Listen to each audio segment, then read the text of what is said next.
Hi everyone, welcome back to my channel. A lot of people ask me that their Microsoft Surface keyboard not working. So how you can fix it and make it working back normally? I will show you very quick my own solution that I know in these videos. First of all, you need to identify is it software problems or is hardware problems. You need to identify which problem you have. The easiest way for you to find out is you connect to an external keyboard by the USB OTG. Like this one, you will prepare an USB OTG and you connect your keyboard, and then you connect this USB OTG to your Microsoft Surface, and then you can test some typing and check if your external keyboard are working normally. The problem is the hardware of this Microsoft Surface. If your external keyboard are not working either, it is a software problems, and you need to navigate to some browser and you search for Microsoft Surface driver download all the drivers and make sure that all of them are installed correctly. After you install all the drivers, you can check again if your keyboard working normally or not. You need to check the keyboard over here, and you also need to check the function key over here, like volume up, volume down, or change the brightness. If you don't have suitable drivers for your Microsoft Surface, this kind of function key not working either. So we will go to next solution if the problems is the hardware. As you can see right now, I have the Microsoft Surface keyboard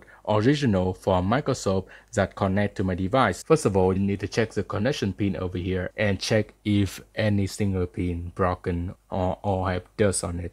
After that, you need to check the connection in your Microsoft Surface. You can see we have a lot of pins over here, and you need to check if your pins are normal or not, or if you have some dusty. I suggest you to use some alcohol with the cleaner, and you need to clean all the connection pin over here and make sure no more dust in this pin. You need to clean all of the pin, and it will remove all the dust out from this pin. Similar with the keyboard, you need to use some alcohol and the cleaner to clean all the pin here and make sure it's as clean as possible. Remember that don't clean it too hard because it will damage this pin. Okay, after that you can connect your keyboard back to your Microsoft Surface and check if your keyboard are working normal or not. If you know any better solution, you can drop a comment below and share with everyone. If my video is helpful, please give me a like and subscribe, and I will see you in my next videos.